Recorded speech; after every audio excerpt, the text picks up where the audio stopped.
I used to write spoken word. So there's a line in it where I said, if you're a little inspired to aim a little bit higher, why wait? And I was like, aim a little higher. Yeah, let's just chuck that on a shirt just for this video. So just kept going with aim a little higher until we formed the company. And I think we've got a society of people chasing dogs. They have no account for all the amazing things they're doing on the way there. Like the improvements are so small. If you zoom out, I've actually done that. Potential, capable of being but not yet in existence.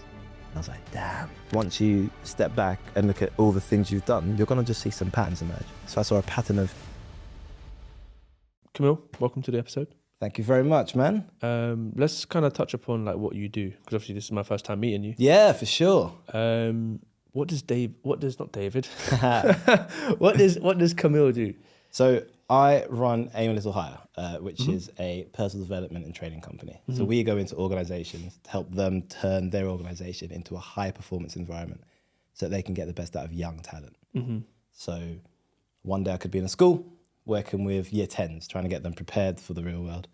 Next day we could be at HSBC's head office working with grads or industry placements, getting them ready for that first step they've taken into the real world and making sure that they can perform at a high level while they're there. So, where did the name come from?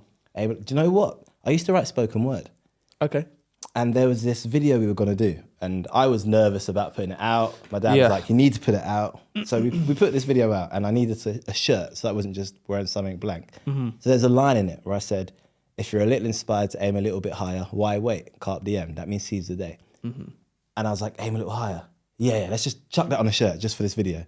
Chucked on the shirt. The video went really well, and then just aim a little higher stuck. So just kept going with aim a little higher until we formed the company, and just thought, you know what? Let's just roll it because the message is clear. And I love it because like, how do you see aim a little higher? Because obviously, you know, how I see it is you have so much potential. If you just put in that extra bit of effort, the potential is like, you don't know what the potential is, right? 100%. That's our whole thing. It's potential to performance. And the way to make that transition is aiming a little higher, meaning you've got your circumstances in your life so far.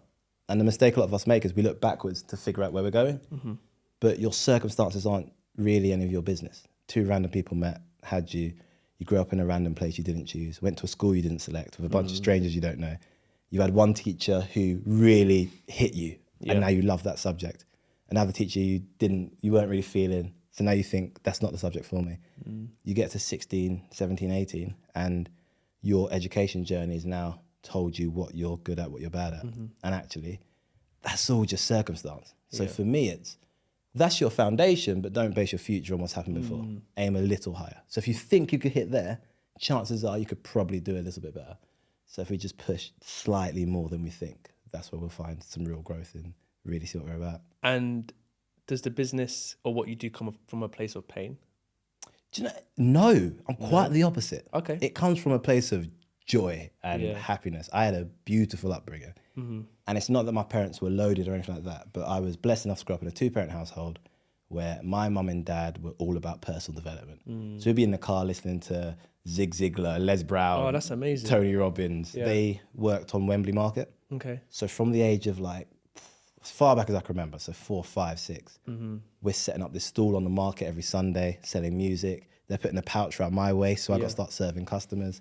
So personal development has been a part of my life from a very young age. And I'm looking sideways at my friends and we're having conversations. I'm having very different experiences at home. And I could never understand why until I got older and realized, yo, I've won the parent lottery.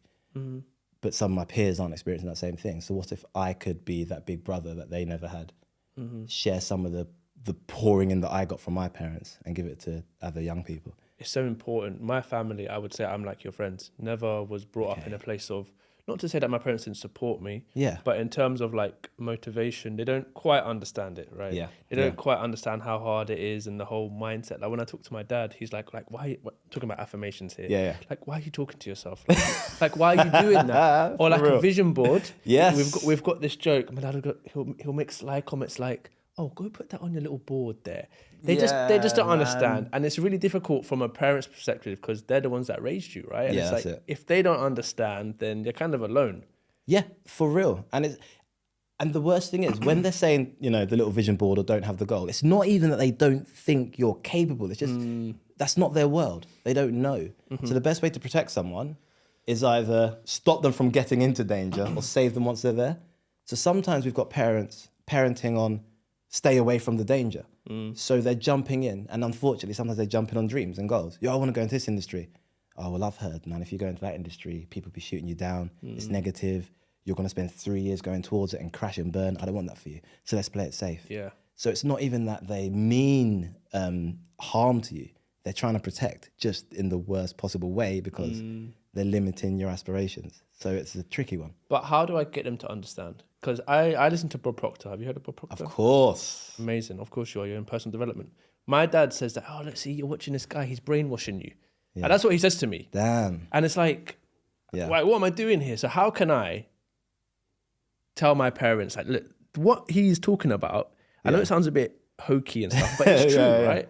Like, how do I tell my dad, if you accept a thought and it's in your subconscious, it will manifest? Like, how do I... Yeah, how do you break that away from the wishy-washy to this practical? Exactly. For me, it's, you're going to have to listen to somebody, right? Your information comes from somewhere. Now, I can sit and watch the news, and that could be my information and my view of the world. I can go to someone real on the left side of politics and feel like the world's not fair and it's all against me. I can go on the right side and be like, it's all me, it's individual. Like, you have to have influence from somewhere. So my pitch to him would be, look, I've got this kind of music that teaches me this kind of message. I've got these shows talking about this. I've got the news, or I've got this guy. And his message is just, the more positive I am, the more positive I'll see, and I'll have better opportunities. And that's all I'm doing. I'm not joining a cult. I'm not joining his mastermind course, like, unless you are, in which case, wicked. But I'm just trying to get some good information so I can hear something different to what I'm hearing every day. And maybe if it's from that angle, he can see, oh, actually, what is the alternative? You're going to jump on YouTube and watch the pranksters. You're going to listen to drill and that kind of music and hear that influence. You're going to watch the news and hear them putting everything down. I think when you put it like that, and you're just saying, I care for what I eat. I'm careful what I drink. I just want to be careful what I'm putting into my mind as well. And this feels more positive than the alternative. From that angle, it's probably easier for someone to get why you'd want to listen to someone like a Bob. Because he always says to me, if you need motivation, why don't you come to me? That's what he says to me. Fair enough. But it's like, I don't need that type of motivation. I need a specific type of motivation. I want more knowledge. What kind of motivation is he? Is he like a down the line, or? My dad's very safe and secure. Okay. Like, he's not, every time he thinks about business and stuff, saving up for a house, all that stuff, like, it's his bread and butter. Okay. He doesn't like to take risks. Cool. So when I'm telling him, oh, Dad, I'm doing this business, like, he'll get pissed off, like, why is this stuff coming to my house? But there's literally no support. Yeah. And he always talks about, like, there's no book to life. I understand that. There's no book on raising kids, for example, right? Yeah. So just come to me, like, who needs to motivate you? Just do it, which I hear him in some aspect. Yeah. But you know that there's applied knowledge and there's 100% universal laws. Obviously, he doesn't understand that. Do you know what? It's funny because there is a book on parenting. There's a book on everything. Everyone's done it. You've just got to choose what you subscribe to. And I think the most difficult thing as a parent, and I'm a dad, and there comes a time where you realize, do you know what? The information I have isn't the best thing for my child right now. And it's hard. So my daughter, my eldest, swims. And she's got swim clubs and stuff. And when she was younger, I'm teaching her how to swim. Yeah. That's me, because I can swim quite well. And I teach her how to swim and we're going. She's surpassed me already because she's in clubs. She's in a team that's competitive. So I'm doing stroke and she's like, Dad, that's not how you do a breaststroke. I'm like, listen, I've been doing this all my life. What are you telling me of your 9-year-old self about breaststroke? And she shows me and I'm like, oh, I'll give it a try. I'm getting fast. I'm like, yo. So she's got a coach. Okay. So she needs to go to the coach and ask questions. I can sit on the side and watch her. And at the end I'll go, what do you think went well? From where I'm stood, I don't understand why you did A, B, C. So here's what I think, but go and ask your coach and bring that conversation up. So my job is to get her to start looking for better information from the people who know better than me. And I'm just going to facilitate it and make sure that she has that kind of mindset and attitude. But it's humbling where you go, I'm not that. Well, yeah, especially as a parent, right? Yeah, because I just want to be the superhero for them. Yeah. Do you know what I mean? I want to, under my wing, take them out to the world and help them smash it. But the reality is you can't do that for every aspect of their life. And it's a hard one to let go of, but you don't want your kids to be worse off than you. So if I've got what I think is a full capacity of information, that's all I can ever give them. So for them to get better, they're going to need external information from elsewhere. The best I can do is try and make sure they're listening to people worth listening to. Mm-hmm. So it's interesting that you say that, because have you read Think and Grow Rich? Yes. You know, there's an element of like mastermind, like always go to someone that has like more expertise than you. Obviously, assuming coach has more expertise than you, right? So even at that age, it's okay for someone to be listening to someone that's more of an expert. And if it's not your parent, right? 100%. And the thing that I tell people is just be careful who you curate. Of course. So I've got a mental boardroom, if you will, of people I'll go to. Some people I know, so certain friends.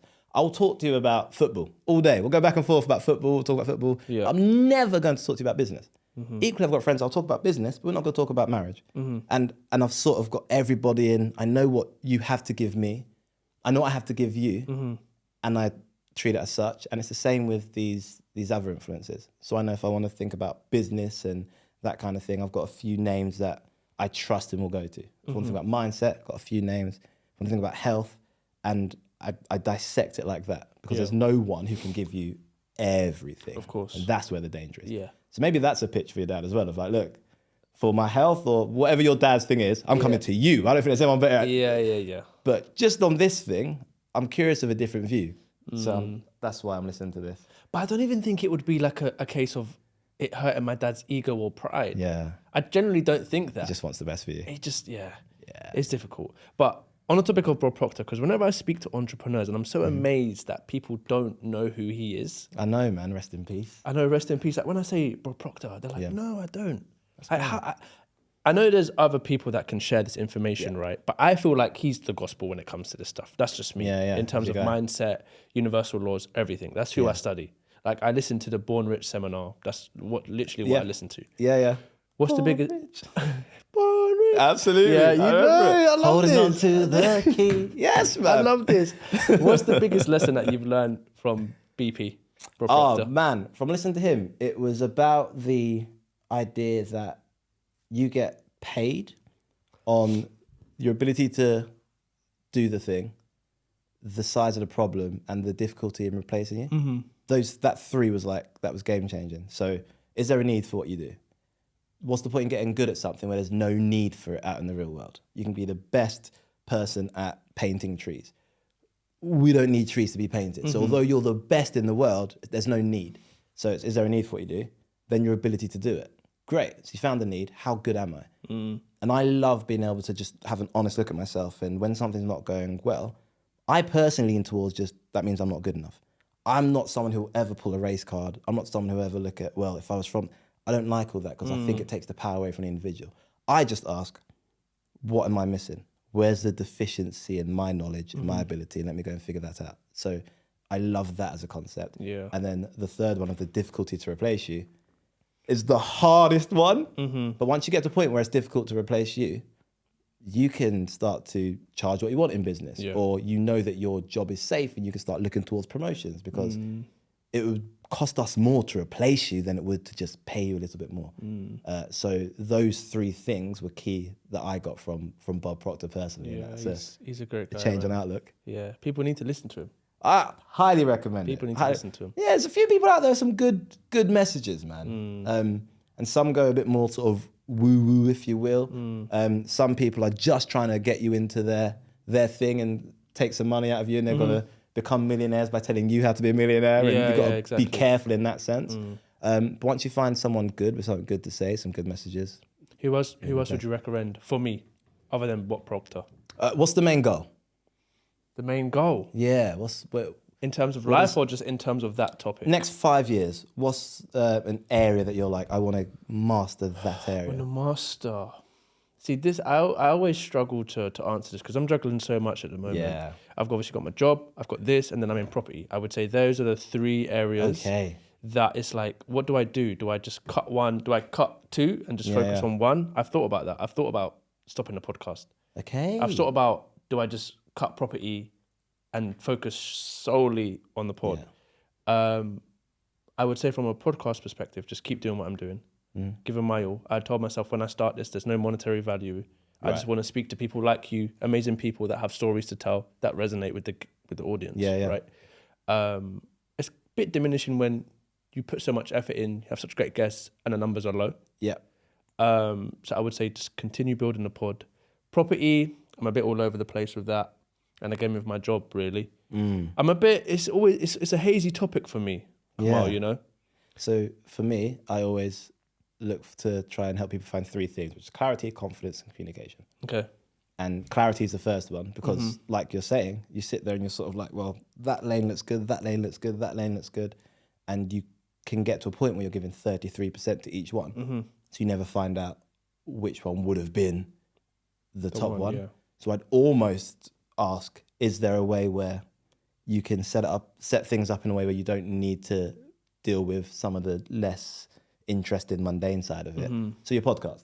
Are you able to just walk in, sit down, do a podcast, leave, and everyone else is being taken care of? So I have an editor that will edit the episode. Wicked. But in terms of the reels, I do that. Okay. So you're still sort of I'm still very much into it. Yeah. And also prospecting guests, right? Like I'd have to do that stuff. Okay. So while you're still having to do that, you're in the business. Yeah, I'm still in the mix. So it's tough to grow it and be doing something else because this needs you. So it's just once you get to a point where you feel like, can someone else do this as well as me? Or slightly worse. That's all right. It's slightly worse than me. And then we'll just train them up. Yeah. And then start doing multiple things. But personally, I like one. And then one avenue. Get it to a point where it's running smoothly, it's giving you what you want, and then expand. So I do aim a little higher, nothing else. Literally, I think we have a community interest company on the side, which we do videos for in the same industry anyway. But that's just a bit of a give back project. But this is me. Yeah. And this will be me until it gets to a certain point where it's either it can be acquired by another company or I can bring in a different CEO to run it. I step back and then go on to the next thing. Because I just believe in clarity of focus of this is me, this is what I'm doing. Let me give it everything. And once it gets to whatever my goal is, then I'll move on to the next and start adding different things to the pot. So you said clarity, confidence. Yeah. The belief in your ability and the belief that you have what it takes to actually get to whatever that goal is, which you're going to find by having evidence of your abilities in some way. But the problem is most of us go through life never pausing to go, hey, that was really good. We've got a real problem, man. We do something good and we're like, cool, what's next? And we don't pause to go, hold on. I just managed to pull off a podcast with a sick setup. Yeah. It's fresh. The video quality is amazing. Like, let me give myself a little pat on the back. We don't do it. We're always going. So then we get this thing of, I feel like an imposter. I don't feel confident. And it's because, well, you've never stopped to collate all the wins that you've had so far that would give you the confidence. So we feel like we're in this fake it till we make it. You don't have to fake it. You've got the evidence. You've done it. If you go from episode 1 to this episode, like I saw your earlier setups versus this, it's crazy, night and day. Right? It's crazy the progress you've had. But if you don't pause to see that and you just keep watching Joe Rogan and going, man, look at his numbers, it's never going to feel like enough. So confidence has to come from you and from your evidence. And then there's a little bit of a sort of an innocent ignorance of, I don't know how hard it actually would be, but I think I could. You know, there's got to be a little bit of naivety to think. Because I do struggle with patting myself on the back. Yeah. I never really truly just think and be like, wow, like what I've built. I used to have no subscribers. Absolutely. I used to have 0 episodes. Yeah, man. I used to not have a studio. This is it. And which means not only have you not sort of given yourself a pat on the back for it, you've not assessed what that took. So what is the skill? You've had to negotiate to get the studio. You've had to be convincing and persuasive to get the editor to join your team. It could be doing for anybody else. You've had to have a bit of money management to be able to pay an editor to pay a studio. Does that make sense? So there's all these skills you've acquired on this journey that you just never pause to acknowledge. So we all go through life thinking we're average when we're pretty damn good at what we do. Yeah. So sometimes it takes someone external to sit with you and go, hold on, just talk me through how we got to here, and actually point out, well, there's 1, 2, 3, 4, 5 different skills you've acquired that if this stopped tomorrow, you could jump into another business and be very valuable. Yeah. So you know what I think? You yourself some credit, man. Yeah, but you know, I think my issue is because it's so small. Like the improvements are so small. Yeah, you don't think that if you zoom out, like, fuck, I've actually done that. This is so we have this concept of don't chase your dreams. I'll stand in a room full of young people and tell them don't chase your dreams, and people look at me like, yo, it was motivational up to this point. When did we get this guy from? Yeah, this just took a shift. And I'm like, no, when you're chasing something, where is it? It's out in front of you and you're running after it, right? So I used to have a dog called Tyrese, and he's a Rottweiler cross Staffy.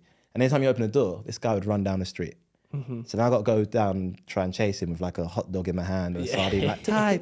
But at that point, who's in control, me or the dog? Yeah, the dog. Right? And I'm running after him. Now, if I run after him and I run 100 meters in 8 seconds flat, that's faster than Usain Bolt. Would I even know? I wouldn't know I've run that fast. Yeah. And even if a neighbor jumped out and said, yo, Kamal, you ran 100 meters in 8 seconds flat. Yeah, I've just timed you, yeah. I'd be like, yeah, cool, thanks, appreciate it. I'm not even listening because I haven't got the dog. So I've just achieved the impossible, but I don't care because I haven't got the dog. And I think we've got a society of people chasing dogs where they have no account for all the amazing things they're doing on the way there. So it seems small because you haven't got the dog. But if you took a step back, how far have you ran after this thing? So I say don't chase your dreams, build them. Yeah. When you're building, you're in control. You dig a hole and it's repetitive, it's boring. It feels like you're even going in the wrong direction sometimes. But eventually you'll get a foundation. And once that's there, you can build whatever it is you please. Yeah. But nobody stays in not enough people stay in that foundation long enough. And it's really hard to enjoy the foundation stage. When you walk down the street, see a nice house, you're like, yo, that house is nice. When you see a hole, you're like, man, these builders are taking long. This is messing up my neighborhood, it's noisy. We always see the negatives of that phase, but that's the most beautiful bit. That's the character building. You're learning about yourself. You're finding out you've gone in that direction. It's not quite for you, and you switch, and it's beautiful. But we don't realize till later on. Yeah. Do you think that was an issue back in the day, like with the comparison and like the boomers and all that stuff? I assume so. I mean, we're probably the most distracted generation there's ever been, and it's only getting worse as you go down to Gen Z, etc.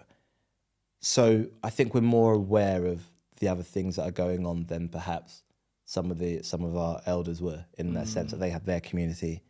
They would have traveled, but not as far. Yeah. They wouldn't know what some 15-year-old's doing in LA, whereas right now we're like, that 15-year-old in LA is making $3 million a month, apparently. Yeah. So you've got this constant outside input into your life that they wouldn't have had until they at least search for it. Yeah. Go and turn on TV. They still had magazines with the flashy celebs, and it was all there. I think they just had to make a conscious effort to tap into it. Whereas now it's subconscious. Yeah. I'm sitting down, you're on it. I'm on a train, you're on it. Yeah. So we're flooding our heads with opinions and other people's best moments and their highlight reels, and half of it's not even real. Exactly. But, so I don't think they had the same problem. I think it was different. Different, yeah. But I'm sure a bunch of them who were really into a thing then went and found out about the best people in that thing and were like, damn, I got some work to do. Yeah. No, I agree. If you could describe your journey in 3 words, what would those 3 words be? Man, I would say it's potential, coasting, performance would be the 3 stages. Yeah, let's break them down. So potential, early doors, realizing there's something there. Always had a feeling I could do something. I didn't know what, but I've never felt like, oh, my life's gonna just be like really boring and average. I've always had this naivety of, I'll do something really awesome. I'll have a great life. Yeah. And then I started getting good feedback of, I'll do a little speech at school and, oh, that was really good. I could make friends fairly easy in every setting I went into, even though these friends are from a completely different place than these friends, and start seeing that come together. I'd be like, oh, let me just run for school council, and I'd win. I'd be like, how comes I won that? Yeah. Do you know what I mean? And slowly, and then the sentence of sentences and parents even are always the same. Kamal talks too much, he's got potential. Gets distracted, he's got potential. But this word kept coming up.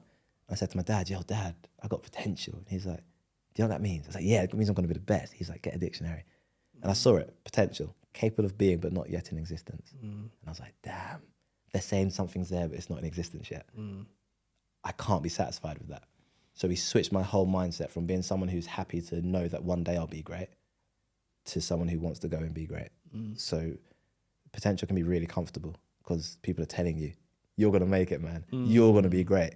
And you can dine out on that. Like, yeah, I'm good. Like, I'm going to be great. Until you have that reality check of actually potential's not enough. Yeah. So you go into coasting, which is where you're good and you can get it done, but you're not the best and you're not putting effort in anymore. So when I drive somewhere, I can't remember anything that happened on that drive, but I get to the address. Why? Because I've been driving for so long, I don't really have to think about it. You know what I mean? There's certain people who play sports and they can't tell you what really happened in it, but it's just their thing. So when they're in it, it's going, and it's easy to stop there because now you're getting a decent result. You're achieving the outcome, but it's not hard anymore. It's not fun. It's not exciting. It's just part of your day to day. And I got trapped there for a while. For how long? Oh man, at different stages, I'd say I got my first job at working at a bowling alley, and I enjoyed it, and it became easy because I had a good little personality, having jokes with people on the way in, and I just was like, cool, this will do for now. And it wasn't until a customer pooed on the floor and the manager asked me to pick it up, where I was like, maybe there's more. Maybe there's more to life. Yeah. So you go into, okay, let me go on. Once I got the business to a point where my family are okay, wife's good, kids are good, we've got our own house, things are good. I went into this huge coast because I didn't have to do outreach anymore. People were calling to have a gig. And so there were a few years where I was just like, this is good. Let me not do anything to break it. It was almost fear now. So I'm not pushing, I'm just coasting. So you weren't really growing, would you say? No, I wasn't growing. I'm good. All the goals I had in my head were done. I've got married to this woman who's way out of my league. I've got happy kids. I'm on the property ladder. Yeah. Things are good. Let me not do anything to ruin this. So instead you coast for a while. And then that's probably a good 2-3 years. And then have this pause of going, yo, these years are ticking by now. You're getting older. Things are the same. How are you going to turn around to your children and say, go for it if you stop at this stage? So then it kicks back into, all right, there's more to do. And that's when we started to go from being a motivational speaker and just doing speeches to what would this look like as a program if I took these people, not just to have a nice hour, but on a journey over 6 weeks and then saw the transformation. It was like, wow, what if we did that for 6 months? What if we did that for a year? And started to do that. What if it didn't just stop when they were at school, actually? What if we jumped to the corporate world and helped them in that place? And you see the level of impact you can have on a young person's life, where the organization benefits, the young person benefits, the manager, and everyone's winning. And it was like, yo, this is awesome. So you jump into that next level where it's like, let's go. Let's make things better than all right and okay. And that's where you said last word was performance. Performance, yeah. So would you say you need to see impact in order to perform? As in see that what you're doing is working.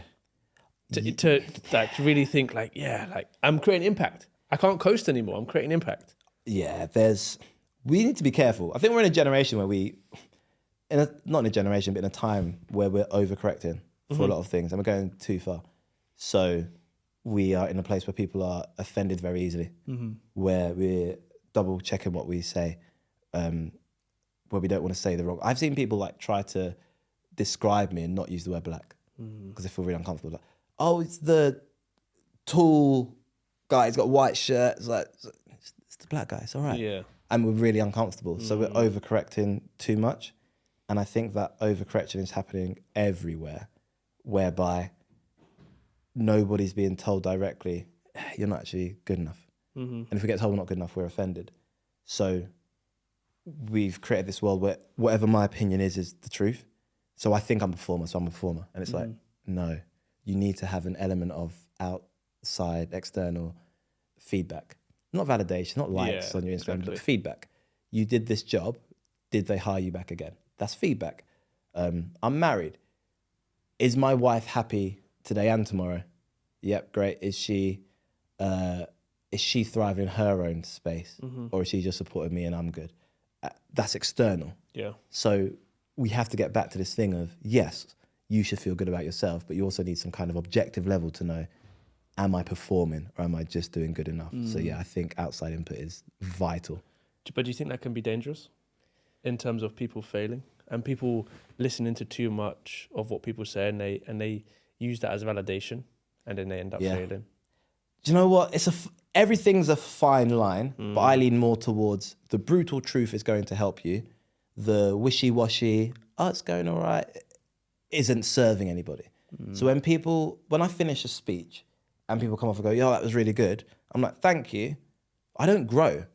I just go and do the same thing. So I've had to be able to have people in my life where I can go to, yo, what do you think of this? And they can just go, the first 20 minutes, but if you change this and if you adjust, and that's what actually has helped me grow. Yeah. So you've just got to be self-aware enough, which is where the clarity comes in, to know that you're good at some things, you're terrible at other things, but don't become a big-headed egomaniac because of what you're good at. Yeah. But also, don't go into deep depression because of what you're bad at. We've got to find this halfway line where you are perfect. You are fearfully and wonderfully made in God's image. You're good. You're just not great at that. So let's work on it. So yeah, it comes from that. You've got to find yourself and be cool with who you are. Yeah. And then take the feedback. If my car has a flat tire, I don't chuck away the car. I'm not, it's a rubbish car. I just fix the tire. With us, we get a bad result and we're like, oh, I'm rubbish. No, you're not. You just need to fix the deficiency in that area.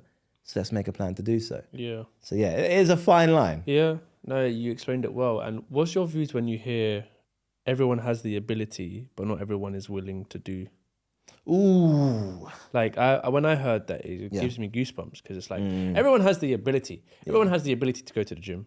Yep. Everyone has the ability to start a podcast. Yeah. Everyone has the ability to get a job. Yeah. But who's willing to, when you've recorded 61 episodes man. and you're getting no views, to keep doing it? Who's willing to do that? Who's willing to wake up at 6 a.m. to go to the gym, or when your body's tired, or when you're tired to go to the gym? And I think it's just, that's what creates the difference between average to extraordinary. Yeah. Literally. If you had it in like a size, the amount of people with potential is huge. There's so many people with huge potential. The amount of people coasting, pretty big. You could put most people you know in your life into one of those two boxes. They've got potential or they're coasting. It takes a real focus to become better. Better is where you look around and you're better than most people in your circle or in your peer group or in your industry, right? Then you've got performance where you're just doing your thing, you're in your full flow and you're going for it. I think everyone has potential to do something well. However, you can make mistakes and choose the wrong thing. So I got dropped from my school football team after one game. And it was humbling. Now, do I have the potential to be a good footballer? Yeah, of course. If I trained, if I looked after my health, if I started fixing my coordination, yeah. Is it worth it? No, I don't think it is. So you're not going to see any action from me, and you didn't see any actions from me that would have led to me being a good footballer. So the issue I see is people can't tell the difference sometimes between their wants and their likes. I would like to play for Arsenal. I would like to walk out into the Emirates with that captain's armband on, finally give us a striker and score some goals. Do I want to? No. Yeah. So when we can't differentiate between our likes and our wants, then we feel a bit stuck. Then we're building this thing that we don't even really want anyway. It just looks good on the Instagram, or someone's told us it's a good idea, so we're chasing it. If you can get clear on who you are and what you'd actually want versus what you like, I think the things we want tend to be in the area where we could actually succeed. Yeah. I don't think it's in our DNA to go for something that we can't do. If you sat down and told me, Kamal, I really want to build, I don't know, I want to be a librarian, man. I want to build the world's biggest library. That's my thing. If that was your thing and you were passionate about it, you got books, you got collections, you could tell me where each library in the UK is, how much books and stocks they have. Yo, who am I to tell you can't do that? But equally, if you tell me, yo, I want that six pack, and I'm like, sick, man. How many times you go in the gym? You're like, yeah, it's been a while. Shut up, man. You like it, agreed, but you don't want it, and that's the difference. It makes me laugh when I meet people like, I want to be a pro baller. I'm like, wicked, man. Who'd you play for? Yeah, no one at the minute. All right, fair enough. You at the gym though? Yeah, here it is. I'm like, shut up, man. You don't want it. You like it. So, and I think that's the difference. Now you might do 50 episodes until you realize, I don't want this. I like it, but I don't want it. Cool, no problem. Make the adjustment. Yeah. But that's the differentiator. And when I sit down with people and I'm like trying to help you get clarity, what do you like and what do you want? And it's like, once you can get clear on that, you're good. It's very important. But one element I like to do on this podcast is accountability. Okay. So you'll probably like this. People don't ask themselves what they're doing right or what's working for them and continuing that. And they don't ask what they are doing wrong, in which they need to improve, become a better parent, entrepreneur, whatever it is. For real. So what is one thing that Kamal needs to work on to make him a better person, a better friend, partner, speaker? Yeah. Doesn't necessarily have to be in business. It could be something a bit more personal.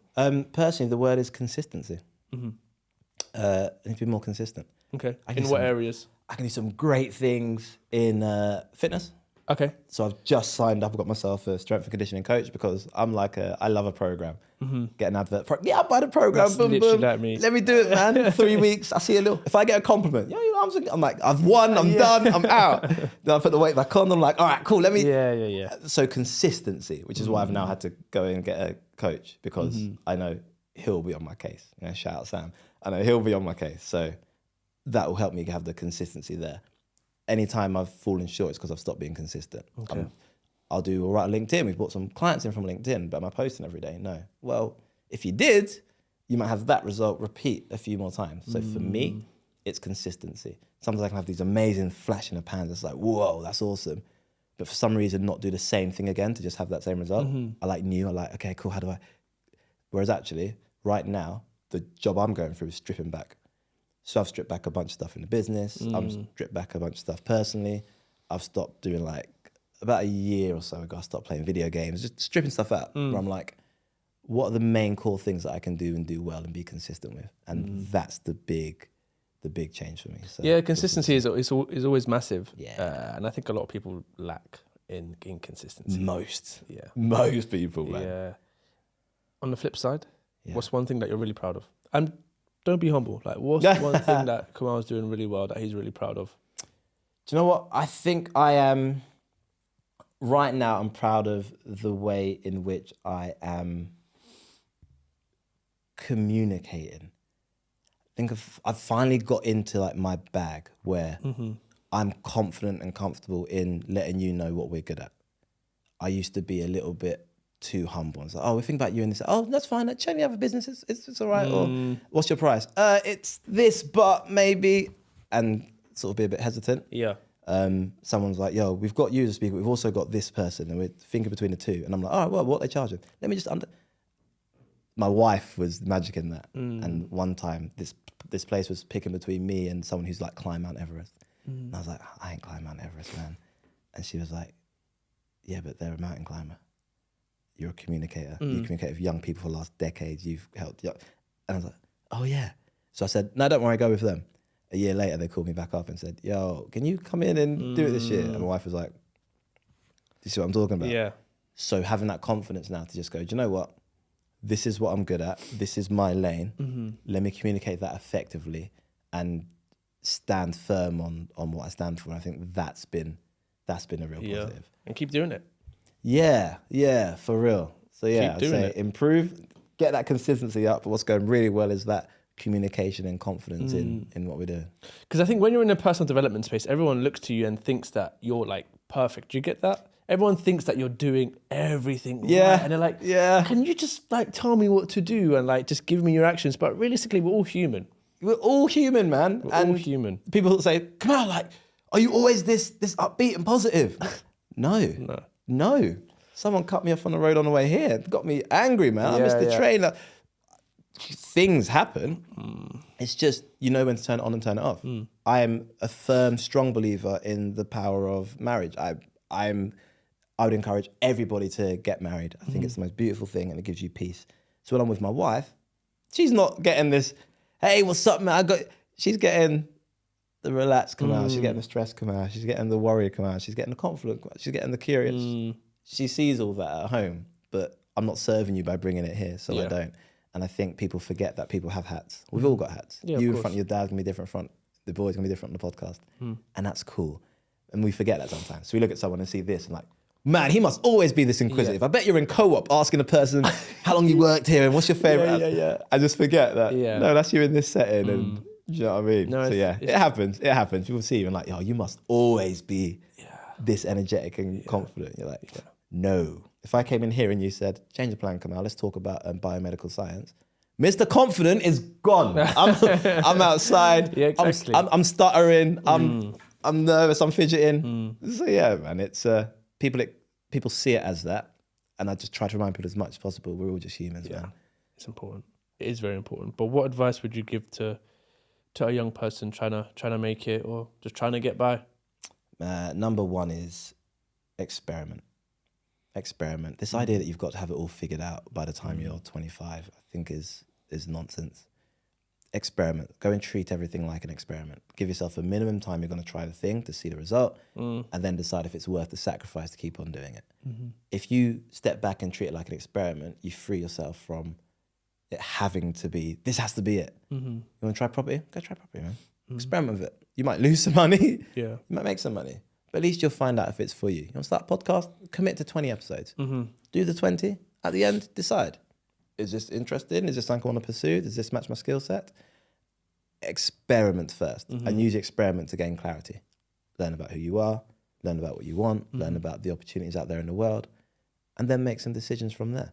But don't be scared of getting it wrong. You're going to get it wrong. Of course you are.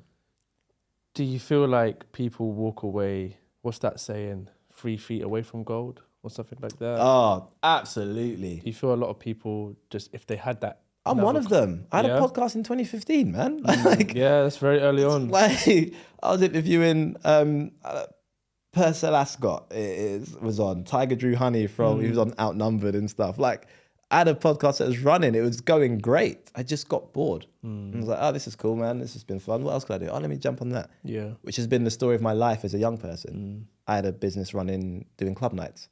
I realised in Peterborough we have a problem with underage drinking and people going into clubs with fake IDs. So I went to the club, was like, hey, you've got a problem. What's your worst night? Let me hire it out. Hired it out, start selling tickets, have people turning up, made enough money to pay for my driving lessons, pay my parents to come on the night, pay my brother to DJ, and then also be able to go buy my first car.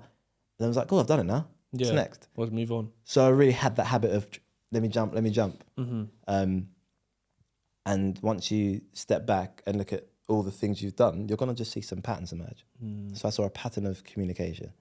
I really enjoyed telling people about this event. And once you're there, I'm hosting it and you're on the mic. And I was a youth MP for Peterborough. Why? Well, someone said I should do it, so I gave it a try because I'm experimenting. But the speech was so good, I got 67% of the votes. That's nice. Crazy. So you peel back and you go, it's communication. What do people come to you for? Generally, it's like, we're having chats and I'm quite black and white, so people like the advice. There's a pattern there. So you just step back and look at all the patterns and then you put it together. So I saw, wow, communication's constant. I love helping other people and I enjoy performance. I'm an attention seeker. Like, I think sometimes we're scared to look at the negative side of our personality. I like attention. I like being, this is sick. Oh, the lights are on me, the cameras. I enjoy that. When I'm on stage and people are there and they're watching and I get a laugh, oh man, it's beautiful. But for some reason, we always think, oh, what's the positive traits? Some of the negative traits are fine. Just find a positive outlet for it. So I know I'm on stage, but rather than become a comedian or an actor, I've gone down the personal development route because it has to be an honest transaction. If I stand here and speak to you, you might enjoy it, but if it doesn't help you, you're not hiring me back next year. So it's like an honest transaction for my worst trait. So you need to just experiment, get to know yourself in that sense, and then put the pieces together backwards. No, that was beautifully said. And what would you say is one quote that you live by? Oh, man. When you're in that dark place. Yeah. What's that one quote that gets you out? Do you know, I can never say it fully because it's so long, but it's the short version is, the master in the art of living makes little distinction between his work and his play, his labour and his leisure, his love and his life, his work and his play. He simply pursues his vision of excellence in whatever he's doing and leaves others to decide if he's working or playing. In his mind, he's always doing both. And I love that because it's basically saying, if you can find a way to align your interests, your hobbies, your career, your love into one, you'll be the happiest person on earth. Even if it's not at the top level you'll be happy. I wake up in the morning, I'm happy. I look over to my side, I see this beautiful woman who has decided that she's going to spend her life with me. I walk out, see these happy children, and I'm like, wow, we've managed to have 3 happy children. That's crazy. Then I go to work and I shake hands with a client and they're like, oh, glad you're here, man. These are the new grads. Here's what, and we have a good time together. And at the end they say, yo, when you said this, it made me think of this. Then I get a message 6 months down the line, yo, and you hear about a change. So it's just joy in all of it. And then I own a business with my wife. So I'm always working with my wife as well, which blows a lot of people's mind. But I've created this life where I only do well if I make an impact. So I have to make an impact and actually be helpful. I'm doing things that I like. I'm meeting new people all the time. And I'm happy. So for me, that's the ultimate. And I think that quote really... Yeah, no, I love that. And you're not affected by anything that's going on around you, any negative...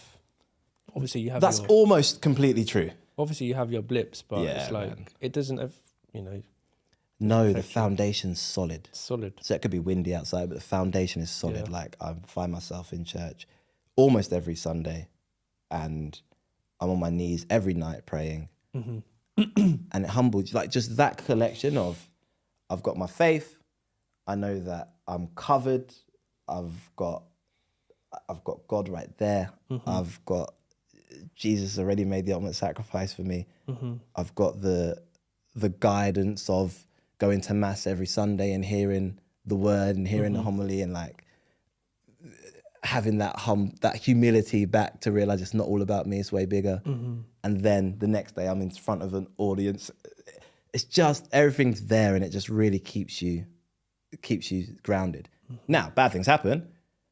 Sometimes the kids aren't happy because something's happened at school. Yeah. Sometimes I've got to be Mr. Disciplinarian when I come home because you've been a little bit cheeky, and now I've got to, let's line you back up. And that happens, Parents go through stuff and they need your help out there. Friends have issues, and sometimes you bring that to your plate. We've got people working for the company, and that can go wrong sometimes where people's feelings get involved. Yeah. So stuff happens. It's just nice to be able to close the door and go, we're good. Yeah.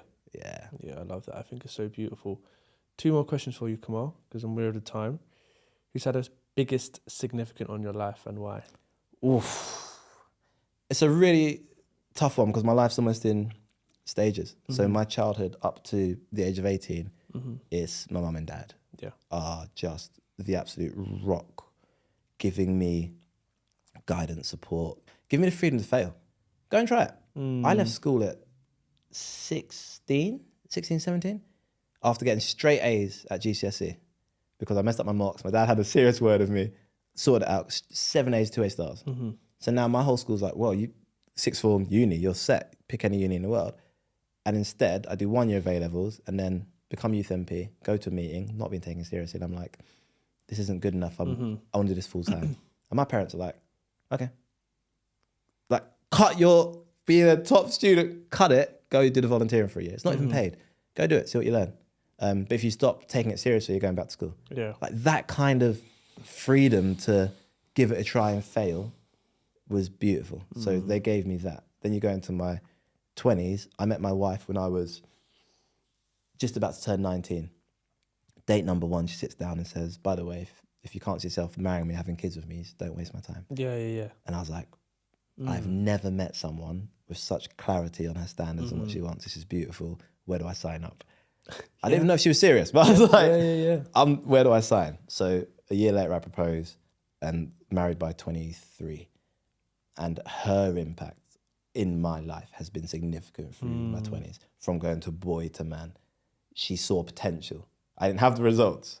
I flashed like I had the results. Because credit cards are really useful for that. But like, she saw through all that facade, and I was an Olympic torchbearer. I carried the Olympic torch, and everyone gasses me about it. Yeah. So when she came into my house first time, I was like, oh, sorry, that's the Olympic torch. And she was like, why have you left it there? She's like, that's really messy. That's her first response to the thing that everyone is gassed about. Is just practically, why is it? Yeah, put it away. Yeah. No. And I was like, yo, I have never. Means? Yeah. And it was just, she humbled me because I got a big ego by the time I got to my late teens. Yeah. I had a street dance crew, dancing, I'd go walk through town doing battles. Like, life was good in Peterborough. And she just came and sort of was like, yeah, that's so nice. Who are you? What are you about?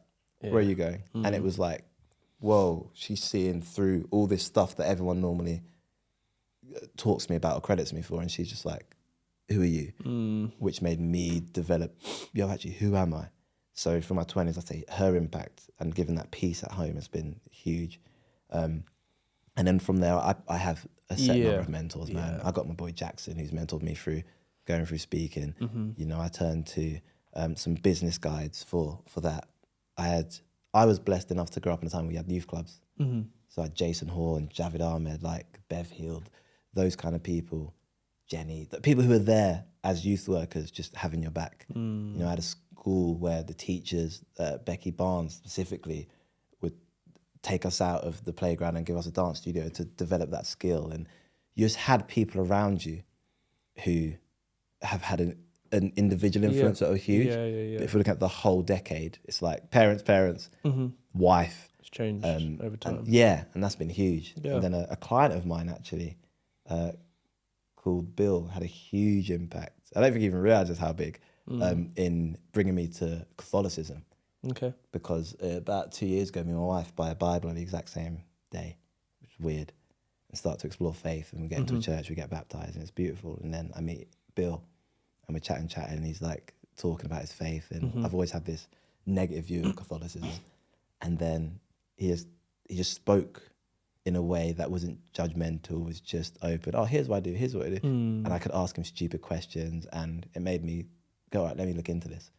And looked into it and was like, yo, this is amazing. All my preconceptions are just ignorance more than anything. So yeah, there's just so many different parts of your life where you go, this person played a big part. It's more like this person this year is a big part, this person's a big year. But we're talking consistent impact, parents and wife.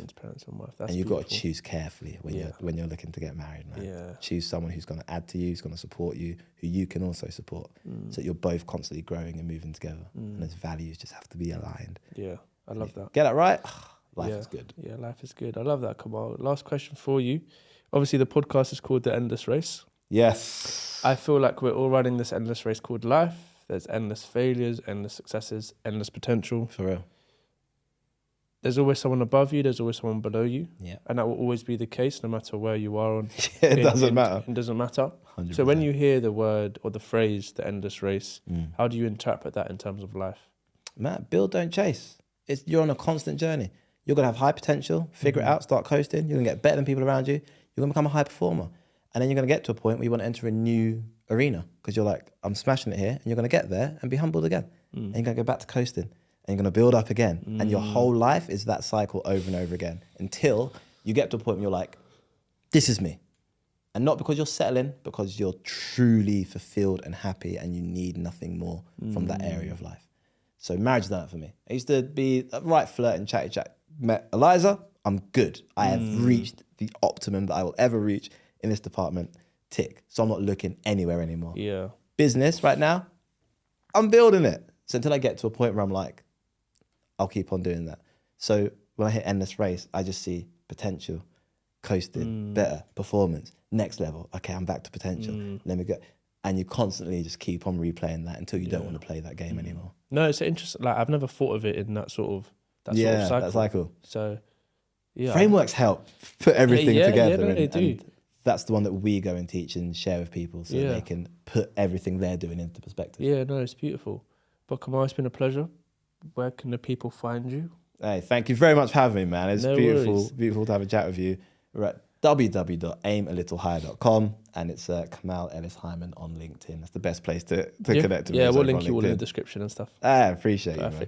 But guys, it's been your boy Mario and I'll see you on the next episode. Peace.